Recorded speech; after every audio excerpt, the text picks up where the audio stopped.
Hola gente. Bien, hoy vamos a hablar de una tribu de Tanzania llamada Hadza, de la cual en diferentes artículos que se encuentran en algunas revistas o páginas de internet se suele decir que tienen un modo de vida comunista.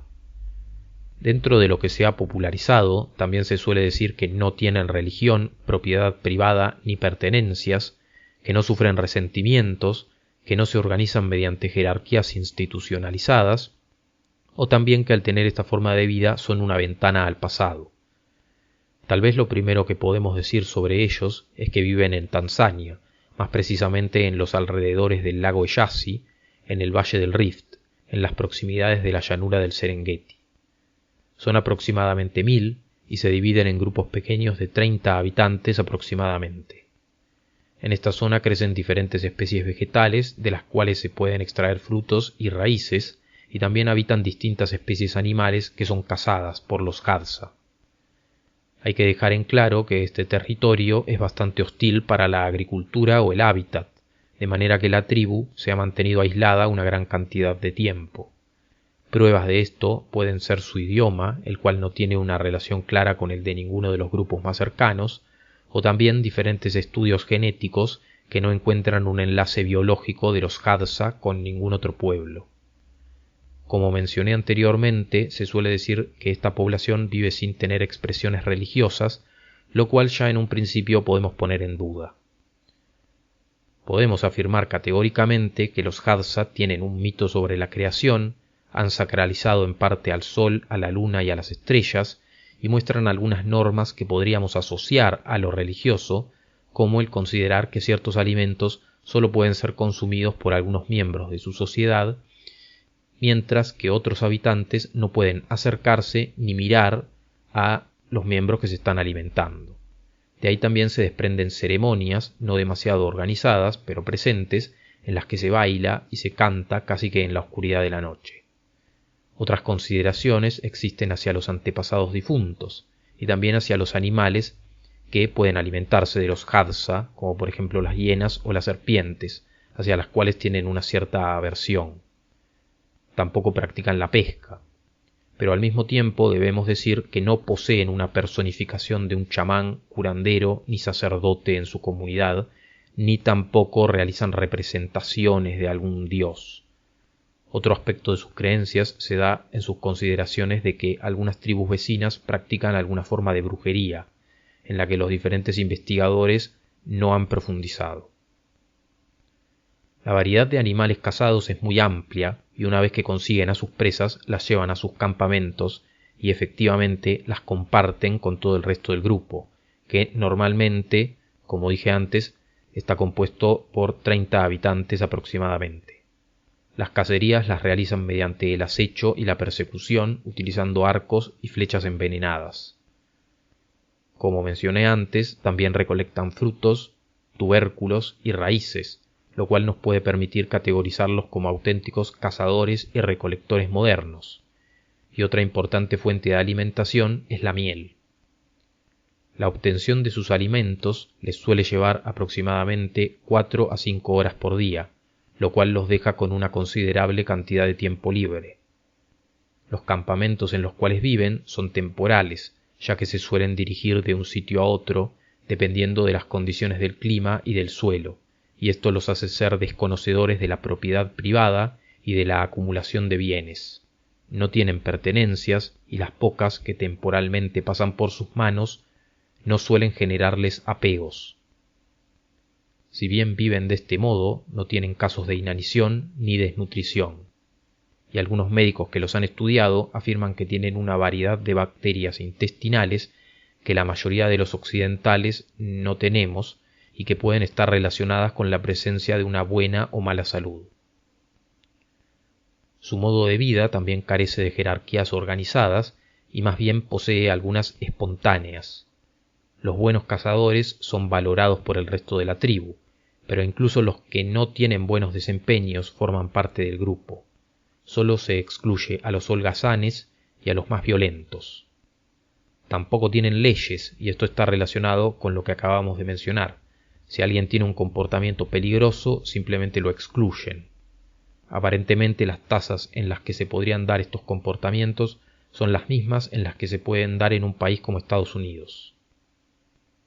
Sus bienes materiales son escasos, se pueden resumir a algunos cuchillos, hachas, arcos y flechas improvisados, y su ropa, que suele tener aspecto occidental, lo tiene porque los investigadores que los han visitado tienden a darles obsequios cuando los Hadza se los piden, y dejemos en claro que tienen una tendencia significativa a mendigar, lo cual a su vez suele ser una fuente con la que podemos justificar su modo de vida comunitario y compartido.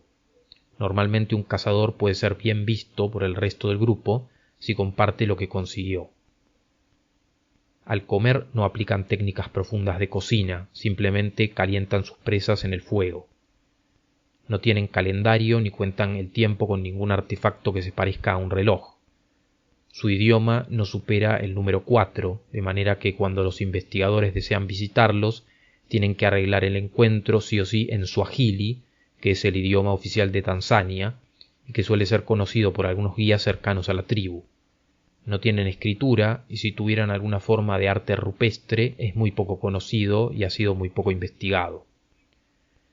Si bien su interacción con el mundo moderno es casi nula, podemos ver que son mayormente monógamos, reconocen solo la existencia de hombres y mujeres, llegan a tener experiencias incluso de amor romántico, hay registros de parejas que han estado hasta 20 años juntos, y aunque no tienen ceremonias nupciales, llegan a considerarse casados.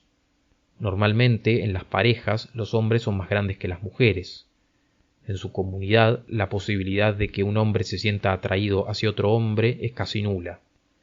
También tienen nociones de la vergüenza y el pudor similares a las nuestras. Sus relaciones íntimas las realizan justamente sin ser vistos ni escuchados por el resto, y desde una corta edad ya empiezan a taparse algunas partes del cuerpo con distintos indumentos. Si los hijos pequeños perecen, las madres muestran lamentos durante algún tiempo y los padres lo hacen en menor medida. Rechazan las relaciones entre miembros de una misma familia y también todo lo relacionado con lo promiscuo, y eso es interesante porque si bien, como dije antes, no reconocen edades o calendarios, eso no significa que relativicen las etapas de la vida. Además, muestran respeto hacia los ancianos y no practican nada hostil hacia el humano en gestación o recién nacido. Solo puede llegarse a eso en caso de ciertos peligros para la salud que ellos mismos llegan a reconocer. Otro aspecto que se ha reconocido en un estudio es que los Hadza encuentran belleza en aspectos como la simetría o la proporción. Por algún motivo esta tribu ha desarrollado prácticas quirúrgicas específicamente hacia las partes íntimas de las mujeres y en el caso de los hombres no realizan ninguna. No roban porque realmente no tienen pertenencias que robar y parecen ser pacientes y respetuosos. Bien, como conclusión yo diría lo siguiente. Primero, alrededor del debate sobre si son o no realmente comunistas, esto suele ser interminable, porque sabemos que las personas que están tanto en ideologías de izquierda como en las liberales suelen ser reacias a aceptar que ciertas experiencias que se realizaron en lugares o momentos determinados sean una verdadera aplicación de su sistema o de su propuesta. Normalmente sabemos que responden, no, esto no fue verdadero liberalismo o verdadero comunismo.